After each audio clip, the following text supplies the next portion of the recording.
Hello friends, welcome to my channel Study with Anna Agarwal.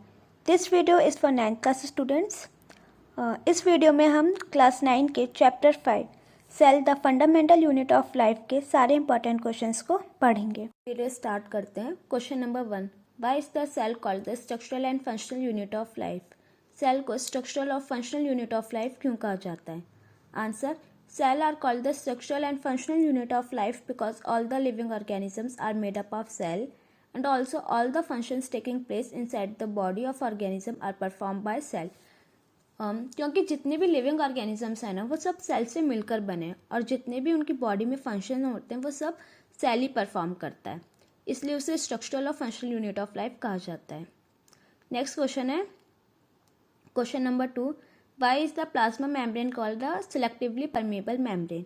Plasma membrane को selectively permeable membrane क्यों कहा जाता है? Answer, the plasma membrane is called selectively permeable membrane because it allows the entry of some substances into the cell while preventing the movement of some other substances. Plasma membrane सिर्फ कुछ ही substances को cell के अंदर आने की permission देता है और बाकी सबको मना कर देता है, मतलब उनको नहीं मूव करने देता सेल के अंदर। ठीक है। नेक्स्ट क्वेश्चन है question number 3, if the component of a cell is destroyed due to some physical or chemical influence what will happen? मतलब अगर सेल का कोई कंपोनेंट खराब हो जाता है या किसी भी वजह से डैमेज हो जाता है तो सेल का क्या होता है? आंसर है, if the component of a cell is damage by any influence then cells component are digested by its lysosome. अगर ऐसा होता है यानी कि मतलब सेल का कोई भी कंपोनेंट डैमेज हो जाता है या किसी भी वजह से ख़राब होता है तो सेल की जो लाइसोसोम्स है ना वो उसको डाइजेस्ट कर लेते हैं। ठीक है। नेक्स्ट क्वेश्चन है question number 4, why are lysosomes known as suicide bags? Lysosome को सुसाइड बैग क्यों कहा जाता है? Lysosomes are organelle inside cell that contain digestive enzymes. When a cell is injured, its lysosome may burst or allowing enzymes to digest the cell itself. As a result, we can call lysosomes suicide bags. Lysosome है ना वो cell के अंदर organelle होते हैं जिसके अंदर digestive enzyme होते हैं। जब भी कोई सेल इंजर हो जाता है या फिर ख़राब हो जाता है तो लाइसोसोम जो है ना वो या तो उनको बर्स्ट कर देते हैं या फिर अपने जो डाइजेस्टिव एंजाइम्स हैं उनको अलाउ करते हैं कि उनको डाइजेस्ट कर ले, उस सेल को डाइजेस्ट कर ले, इसलिए लाइसोसोम को सुसाइड बैग्स कहा जाता है। ठीक है। So next question number 5, what is a cell wall and how it is formed? Cell wall क्या है और ये कैसे फॉर्म होती है? ठीक है। Answer, cell wall is non-living and freely permeable rigid structure bonding the plant cell. It is secreted by the cell itself for the protection of its plasma membrane and cytoplasm. Cell wall एक non living और freely permeable है जो plant cell को rigid structure provide करती है। ठीक है। Cell जो होता है ये इसे खुद ही सेक्रेट करता है प्लाज्मा मेम्ब्रेन और साइटोप्लाज्म की प्रोटेक्शन के लिए। ठीक है। Next question number 6, why is Golgi apparatus called the secretory organelle of the cell?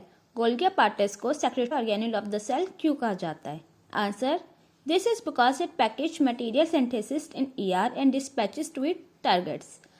Golgi apparatus जो है ना वो ईआर से जो मटेरियल आता है उसे पैक करती है और उसके टारगेट्स के लिए उन्हें डिस्पैच करती है, इसलिए इसे secretory organelle of the cell कहा जाता है। Next question number 7, why do animal cell do not have cell wall? Animal cell के पास सेल वॉल क्यों नहीं होती? Answer, animal do not have rigid walls because cell wall are incompatible with the way in which animals move and grow. The flaccid cell membrane provides the animal cell freedom of mobility and formation of different tissues which is not present in plants. Animal जो होते हैं ना उनको एक जगह से दूसरी जगह मूव करना होता है, इसलिए उनके पास सेल वॉल नहीं होती क्योंकि सेल वॉल जो है वो सेल को रिजिड स्ट्रक्चर प्रोवाइड करती है जिस वजह से वो बैंड नहीं हो पाते हैं, सेल जो है वो बैंड नहीं हो पाते, इसलिए एनिमल के पास सेल वॉल नहीं होती है। ठीक है। उनके पास फ्लैसिड सेल मेम्ब्रेन होती है जो एनिमल के सेल को फ्रीडम प्रोवाइड करती है बैंड होने के लिए और वो डिफरेंट टिश्यूज को भी फॉर्म करती है जो प्लांट्स के पास नहीं होते हैं। ठीक है। Next question number 8, what is the significance of pores present on the nuclear membrane? Nuclear membrane के ऊपर पोर्स क्यों प्रेजेंट हैं? ठीक है। पोर्स क्यों होते हैं? Answer, the pores present on the nuclear membrane allow transport of water soluble molecules across the nuclear envelope. RNA and ribosomes move out of the nucleus, whereas carbohydrates, lipids and proteins move into the nucleus. Nuclear membrane के ऊपर जो pores होती है ना, वो water soluble molecule जो होते हैं उन्हें न्यूक्लियस के अंदर जाने के लिए और बाहर जाने के लिए अलाउ करती है, ठीक है। जैसे कि आरएनए और राइबोसोम्स, ये न्यूक्लियस से बाहर आते हैं इन पोर्स के थ्रू, और कार्बोहाइड्रेट्स, लिपिड्स और प्रोटीन्स न्यूक्लियस के अंदर जाते हैं इस पोर्स के थ्रू, ठीक है। So next question number 9, name the different parts of plant in which chromoplast, chloroplast and leucoplast are present. Plants के वो डिफरेंट पार्ट्स बताने हैं जिसमें क्रोमोप्लास्ट, क्लोरोप्लास्ट और ल्यूकोप्लास्ट प्रेजेंट होते हैं, ठीक है। Answer, chromoplast are present in flowers, fruits or any other coloured part of the plant. Chromoplast जो है ना वो फ्लावर्स में पाया जाता है, फ्रूट्स में होता है और प्लांट का जो भी कलर्ड पार्ट होता है उसमें होता है, ठीक है। नेक्स्ट है chloroplast. Chloroplast are present in leaves and stem of plant. Chloroplast जो है ना वो लीव्स और प्लांट की जो स्टेम होती है ना उसमें पाया जाता है, ठीक है। Leucoplast are present anywhere in plant as they are colourless and store food. Leucoplast plant के ना किसी भी पार्ट में पाया जा सकता है क्योंकि वो कलरलेस होता है और वो फूड को स्टोर करता है, ठीक है। Next question number 10, what are the functions of nuclear membrane. Nuclear membrane के क्या क्या फंक्शन होते हैं। Answer, functions are, a nuclear envelope separate the environment of nucleus from the rest of the cell. जो ये न्यूक्लियर मेम्ब्रेन होती है ना वो न्यूक्लियस को सेल के बाकी एनवायरनमेंट से सेपरेट करके रखती है, ठीक है। नेक्स्ट फंक्शन है, it protects the genetic material from damage. Nucleus में जो जेनेटिक मटेरियल होता है ना ये उसे डैमेज होने से बचाती है। नेक्स्ट फंक्शन है, it facilitates and regulate exchange of material in and out of the cell. ये जो है ना सेल न्यूक्लियस के अंदर मतलब न्यूक्लियस के अंदर क्या जाएगा और उससे बाहर न्यूक्लियस बाहर क्या आएगा, ये भी यही ध्यान रखती है, ये कंट्रोल करती है, ठीक है। नेक्स्ट क्वेश्चन है question number 11, what are the golgi apparatus and the function it perform. Golgi apparatus क्या है और ये कौन कौन से फंक्शन को परफॉर्म करती है, ठीक है। Answer, it is a complex of folded membrane and vessels found the cytoplasm of eukaryotic cell. Golgi apparatus जो है ना वो साइटोप्लाज्म में पाया जाता है और ये ना काफ़ी मतलब जो मेम्ब्रेन है ना वो फोल्ड हो रखी है और बहुत कॉम्प्लेक्स है इसकी, ठीक है। और ये जो है ना वो सिर्फ यूकैरियोटिक सेल में पाए जाते हैं, ठीक है। इसके फंक्शंस है, पहला है receive proteins from ER, packed and dispatch to various targets inside और आउटसाइड द सेल। ये ईआर से प्रोटीन को रिसीव करती है, पैक करती है और उसके अलग अलग टारगेट्स के लिए उन्हें डिस्पैच करती है, ठीक है। और हाँ, ये नेक्स्ट जो इसका फंक्शन है वो है कि लाइसोसोम को भी फॉर्म करती है, ठीक है। Question number 12, how will absence of any one of the cell organelle affect the cell working. अगर सेल का कोई भी एक ऑर्गेनिल एब्सेंट हो जाता है तो उससे सेल की वर्किंग पर क्या इफेक्ट पड़ता है, ठीक है। Answer, functions of all the organelles are interlinked to each other and ultimately to the working of the cell. So if even a single link is missing, the cell ultimately suffers and die. देखो यार, इन organelle के जो functions होते हैं ना ये एक दूसरे से लिंक होता है। जैसे कि ईआर जो है वो प्रोटीन्स बनाएगा, गोल्गी अपार्टस उन प्रोटीन्स को रिसीव करेगा, पैक करेगा और उनके टारगेट्स के उन्हें डिस्पैच करेगा, ठीक है। माइटोकॉन्ड्रिया इन सब जो भी सेल के अंदर एक्टिविटीज़ होती हैं उन सबको एनर्जी प्रोवाइड करता है, ठीक है। और भी ऑर्गेनिल है उनका अपना अलग अलग फंक्शंस है, ठीक है। तो इनके जो फंक्शन है ना वो एक दूसरे से लिंक है। अगर एक भी लिंक टूटी तो सेल काम नहीं कर पाएगा जिस वजह से वो मर जाएगा, ठीक है। सेल मतलब खत्म हो जाता है, ठीक है। Next question number 13, right the functions of mitochondria. Mitochondria के फंक्शंस लिखने हैं। Answer, the mitochondria are the main sites for cellular respiration, the process in which the cell converts sugar and oxygen into ATP. ATP is used by various bodies as a source of energy to perform functions. Mitochondria जो है ना वो cell की activities के लिए cell को energy provide करता है, ठीक है।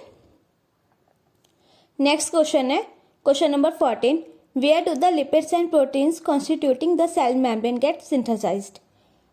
जो लिपिड्स और प्रोटीन है वो सेल में कहाँ पर बनते हैं, ठीक है।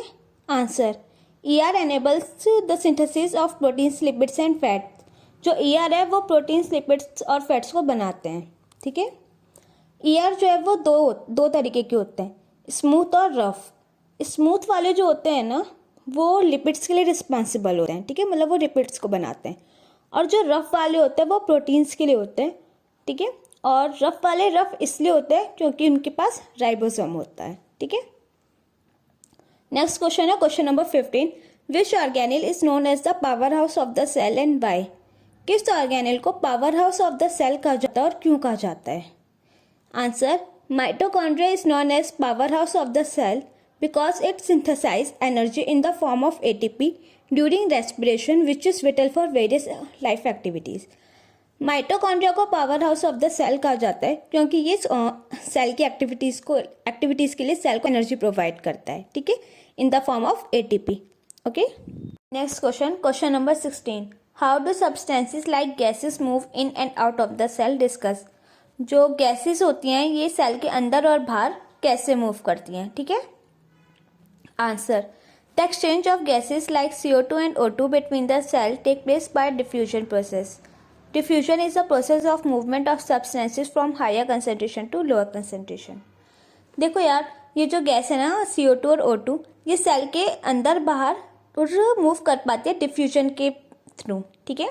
डिफ्यूजन एक प्रोसेस है जिसमें जो सब्सटेंसेस है वो हायर कंसनट्रेशन से लोअर कंसनट्रेशन में मूव करते हैं, ठीक है। CO2 is formed inside the cell due to respiration and it accumulates in the cell, so its concentration is high in the cell as compared to the surroundings.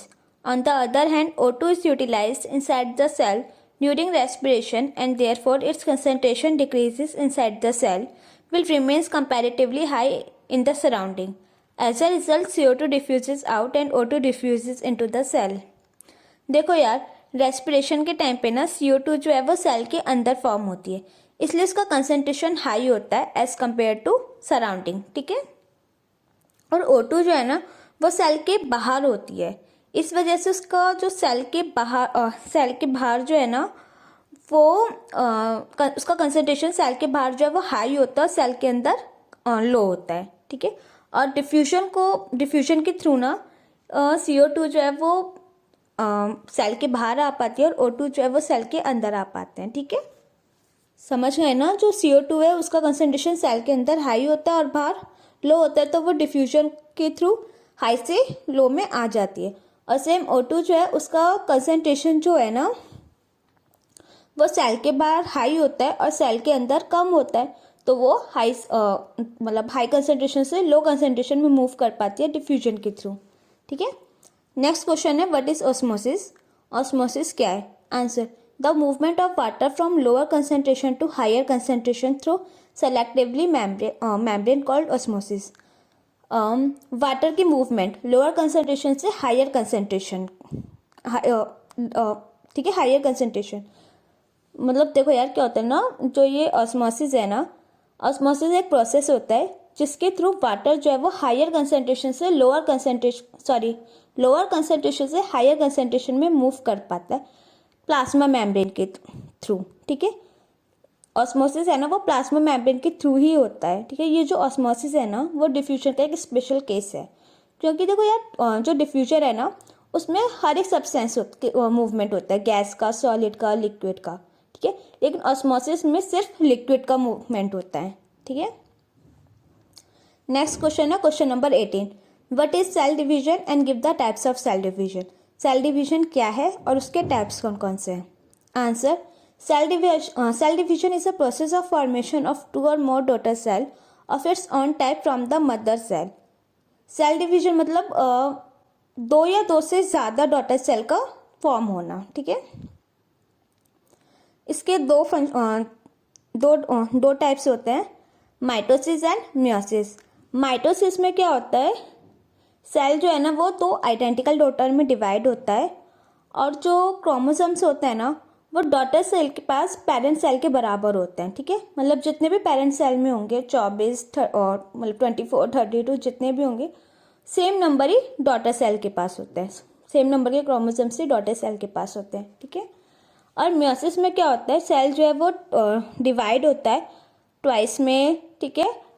लेकिन इसके पास जो chromosome होते हैं ना वो हाफ होते हैं, पेरेंट के क्रोमोसोम के हाफ होते हैं, ठीक है। अगर पेरेंट में 24 है तो तो डॉटर सेल के पास उसके हाफ होंगे यानी कि 12 होंगे। ठीक है, लास्ट क्वेश्चन है question number 19, difference between prokaryotic and eukaryotic cell, plant cell and animal cell, diffusion and osmosis. ये तीनों के तीनों मोस्ट इंपॉर्टेंट क्वेश्चन है। नॉर्मली हर पेपर में इनमें से एक ना एक आ ही जाता है। इसका आंसर आपको मेरी प्रीवियस वीडियो में मिल जाएगा, जिसका लिंक मैं डिस्क्रिप्शन बॉक्स में डाल दूंगी। So here this video ends and thank you so much for watching my video.